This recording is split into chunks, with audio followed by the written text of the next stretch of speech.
Pour toutes les étapes de la Coupe du Monde de biathlon, le programme est le même, à savoir on commence le jeudi avec les 2 épreuves longues, le 20 km pour les hommes, le 15 pour les dames, et le samedi, alors que la météo ne s'est pas vraiment arrangée, même s'il ne neige pas vraiment, ça ce sont des images de l'année dernière en fait, eh bien l'épreuve du samedi ce sont les sprints pour les hommes, c'est un 10 km, pour les dames un 7 km 5, et vous le voyez, la neige arrive en Europe.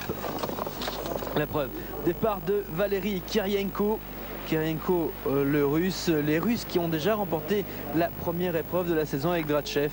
Drachev surprenant, à l'image Pavel Moslimov, ce jeune russe qui longtemps était en course pour une place sur le podium et qui s'est un petit peu écroulé sur son tir lors du 20 km puisqu'il n'a terminé finalement qu'à la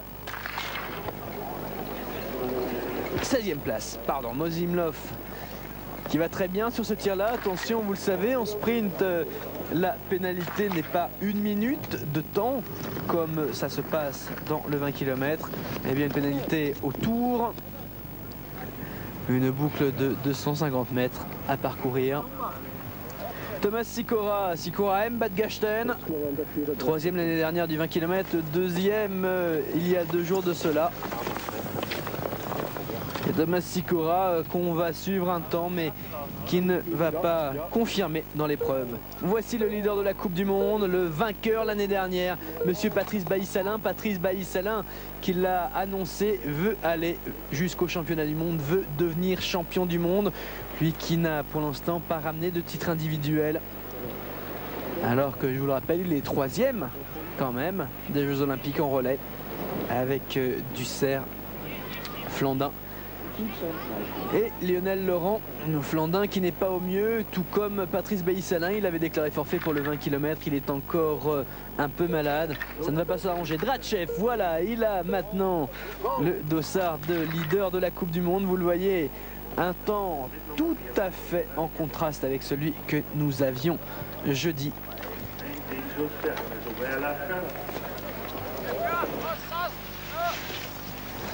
Et qui va bien permettre à certains de sortir du rang. Ludwig Gredler toujours présent, l'Autrichien.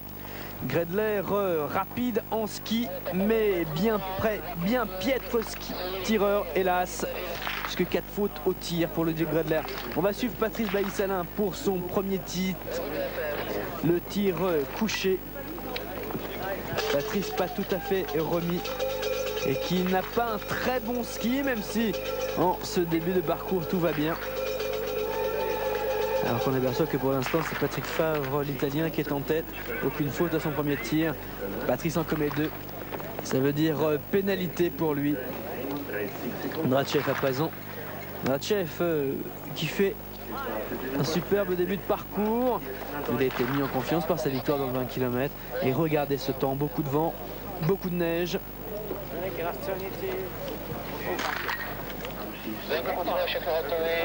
Un temps qu'on trouve là-haut en Norvège. Le plaisir des Scandinaves, le tir de Vladimir Drachev.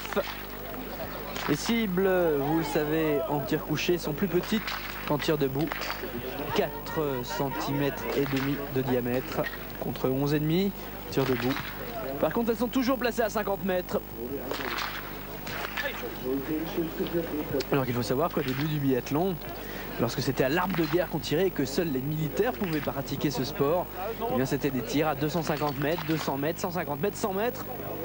Ah oui, je vous le rappelle, arme de guerre. Hein. Rien à voir avec les carabines utilisées aujourd'hui.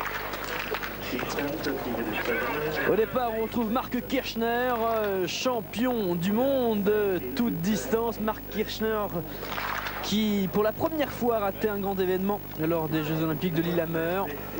Marc Kirchner terminant très loin lors des épreuves olympiques.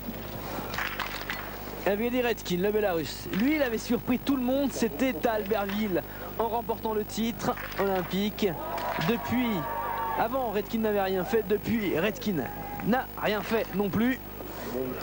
Et Redkin, quelqu'un à suivre, c'est bien souvent le cas dans ces épreuves de biathlon. où la moindre précipitation, c'est quelques millimètres à côté de la cible. Et c'est une chute de 15 places. Et là, on le voit, Evgeny Redkin, qui partait bien jusque-là en tête et qui s'écroule en faisant 3 fautes. Patrick Favre, le meilleur temps de ski lors du 20 km, très rapide, le jeune Patrick Favre pour l'Italie. Favre qu'on avait découvert à Ruhpolding, où il avait remporté le sprint, et juste après il avait remporté l'après-mondial d'Antols Anterselva. Il n'a que 22 ans. Marc Kirchner au tir. Marc Kirchner qui se cherche un petit peu depuis quelques années au sein de cette si puissante équipe allemande. Le champion olympique du sprint, c'était à Albertville, mais 12e des Jeux olympiques. Champion du monde également, en titre en revanche. Mais lui qui n'a plus rien gagné, plus tenu de podium depuis 2 ans. Terminant 20e de la Coupe du Monde l'année dernière, alors qu'il était 2e en 93. Marc Kirchner au tir couché, le plus simple, car c'est là où on se cale le plus facilement. Et puis on n'a pas encore parcouru trop de kilomètres, encore à ce moment-là la fatigue ne joue pas encore. Et Marc Kirchner qui commet le sans faute, alors que vous le voyez, c'est John Hage Tidlum qui jusque-là était en tête. Tidlum, eh bien oui, celui qui avait remporté la Coupe du Monde il y a 3 ans et qu'on ne voyait plus du tout depuis. 25e aux Jeux Olympiques encore. Et Nagam Tidlum est de retour, qu'on voit ici à l'image. Aucune faute au tir couché, on vient de lui indiquer qu'il était en tête à ce moment-là. Et puis son jeune compatriote Ole Einar Bjørndalen, double champion du monde junior il y a 2 ans, lui aussi représentant la Norvège, qui va faire une très belle course également. Une faute au tir couché. Patrick Favre au tir debout. Patrick Favre, vous le voyez, c'est Moslimov pour l'instant qui est en tête à ce moment-là de la compétition. Mais Patrick Favre n'a que le dossard 34 alors qu'ils sont 100 au départ.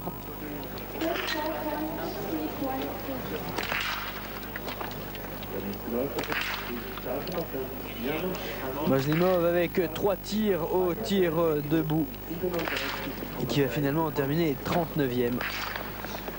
Patrick Favre aussi, 3 fautes au tir debout. Il va falloir qu'il se ressaisisse, l'Italien. Les Italiens qui nous ont amené des jeunes aussi comme René Catarinoussi. Alexei Kobelev. Les Russes sont en forme, je vous l'ai dit, en ce début de saison. On a vu Drachev remporter le 20 km. Et Kobelev va faire très fort, alors qu'ici on voit Drachev justement revenir sur le français Patrice Bailly-Salin, alors que Drachev est parti bien après, 2 minutes après Patrice, 1 minute pardon après Patrice. Ils arrivent ensemble au tir debout, c'est vous dire que Patrice n'a pas tout à fait récupéré encore toutes ses possibilités physiques, puisque repris par le Russe. Pour le dernier tir, le tir debout, Drachev a commis une faute à son tir couché. Drachev, vous le voyez, à la lutte avec le temps du Bélarus Satchourine à ce moment-là. Après le premier tir en tête, c'est John Hage Tidlum. Devant Jannes Osbod, le Slovène, et Ole Einar Bjørndalen, son compatriote norvégien. Kobelev et Drachev sont respectivement 5e et 6e. Mais Drachev, en ne commettant aucune faute à son tir debout, va rattraper beaucoup de terrain. Et Rico Gross a été longtemps leader de la Coupe du Monde l'année dernière, l'Allemand. Vice-champion olympique du sprint. Derrière Tchepikov, le Russe. Tchepikov qui n'est pas là encore une fois. Tchepikov, on le sait, qu'il ne se prépare que pour les championnats du monde ou les Jeux olympiques. Et Rico Gross, malheureux comme toute l'équipe d'Allemagne dans le 20 km. Et qui ici ne va pas faire beaucoup mieux. Une faute au tir debout. C'est quoi, 30 secondes de perdu entre guillemets, puisqu'en fait c'est un temps de ski. Rico Gross va terminer 16e. Sven Fischer ne va pas faire mieux, 2e de la Coupe du Monde l'année dernière. Lui qui avait remporté la Coupe du Monde de sprint. Il a déjà raté 120 km, il termine cette fois-ci 17e avec 3 fautes quand même. Patrick Favre en termine. Patrick Favre pour l'Italie. Patrick Favre qui est beaucoup trop loin pour espérer un podium. Prenons la 31e place. On revient sur le tir, monsieur John Agutt-Tidlum. Je vous l'ai dit, vainqueur de la Coupe du Monde il y a 2 ans. Mais 24e l'année dernière. Dernière victoire remonte à Östersund, c'était en 93. Mais John Agutt-Tidlum a retrouvé ses marques, beaucoup d'entraînement. Cet été, c'est vrai que les biathlètes norvégiens avaient été décevants dans toute cette foison de médailles norvégiennes à Lillehammer. Ils n'avaient rien ramené. Mais cette fois-ci, John Agutt-Tidlum réalise le sans faute. Ils ne vont être que 2 dans toutes l'épreuve à ne commettre aucune faute au tir aujourd'hui dans ce 10 km. Lui et le Bélarusse Vadim Sachourin, alors que Drachev en termine. Drachev, vous le voyez, est en tête à ce moment-là malgré une faute devant Sachourin. Et Drachev qui va conserver son dossard jaune de leader de la Coupe du Monde. Parce que Drachev va encore réaliser un très beau résultat. À ce moment-là, il est premier du classement général. En termine Marc Kirchner, Rico Gross, pardon, l'autre Allemand. Rico Gross, je vous l'ai dit, qui ne va prendre que la 16e place. Le vice-champion olympique de sprint.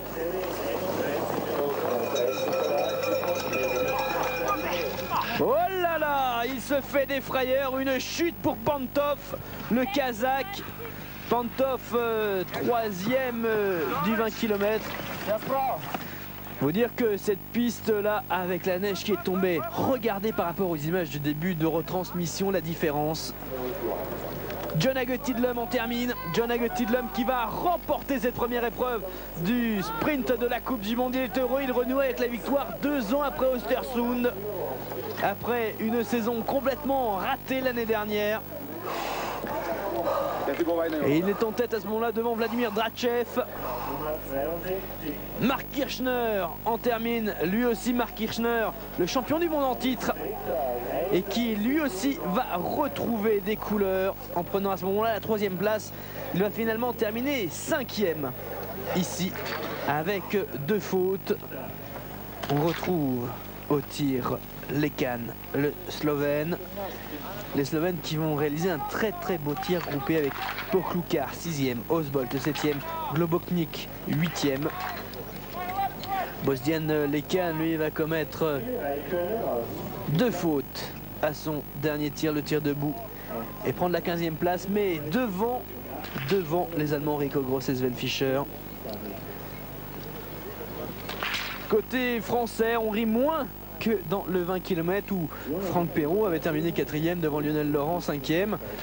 Mais Franck Perrault et Lionel Laurent vont encore une fois être les 2 meilleurs français de l'épreuve, avec Lionel Laurent 22e, 4 fautes dont 3 au tir debout, et Franck Perrault 28e avec 3 fautes dont 2 au tir couché. Ole Einar Bjørndalen, double champion du monde junior il y a 2 ans, prend la 2e place derrière John Agutt-Tidlum. Écoutez bien, avec 2 fautes et le meilleur ski sans aucun doute sur cette épreuve. Osbolt, je vous le disais, le Slovène est 7e. Donc le classement à ce moment-là de la compétition, c'est en tête John Agutt-Tidlum devant Ole Einar Bjørndalen, 2 Norvégiens. 3e, c'est Vladimir Drachev. Drachev en passe de réussir son 2e podium en 2 courses. Lui qui jusque-là n'avait terminé que 3, qui n'avait jamais terminé sur le podium jusque-là. Et Niemi, le Finlandais, qui vient se présenter pour son tout dernier tir debout. Jekko Niemi, aucune faute au tir couché. Le jeune Finlandais qui est là, va complètement exploser dans ce dernier tir. 5 balles à placer dans les 5 cibles à 50 mètres de là. Vous voyez, aucune faute, il est en course pour la victoire à ce moment-là.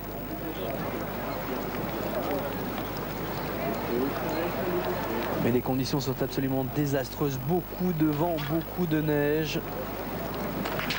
Résultat, ça se transforme en tir complètement raté. Peut-être un peu de précipitation pour le jeune Niemi. Seulement 1 sur 3 pour l'instant. Et autant vous le dire tout de suite, cette cible qu'il a eue, ce sera la seule qu'il réussira dans ce tir debout. Niemi était en course pour le titre. Mais là, 4 tours de pénalité, c'est beaucoup trop. Jusque-là, c'était Drachev qui était en 3e position, mais son compatriote Alexei Kobelev va terminer devant lui avec 3 fautes, une couchée, 2 debout. Et donc le classement final est le suivant, John Tidlum qui l'emporte donc devant One Einar Bjørndalen, 3e Alexei Kobelev, 4e Vladimir Drachev. Drachev, leader de la Coupe du Monde, donc après cette première épreuve. Et puis 5e Marc Kirchner qui retrouve un petit peu sa forme.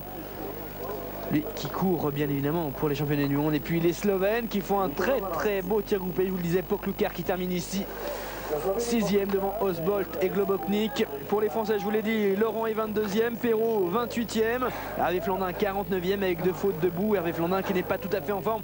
Thierry Dussert, un nouvel échec après ses 6 fautes du 20 km. Il termine 60e avec 3 fautes. Et puis Patrice Bailly-Salin, pas tout à fait remis de sa grippe, 5 fautes, 2 couchés, 3 debout. Il termine 78e.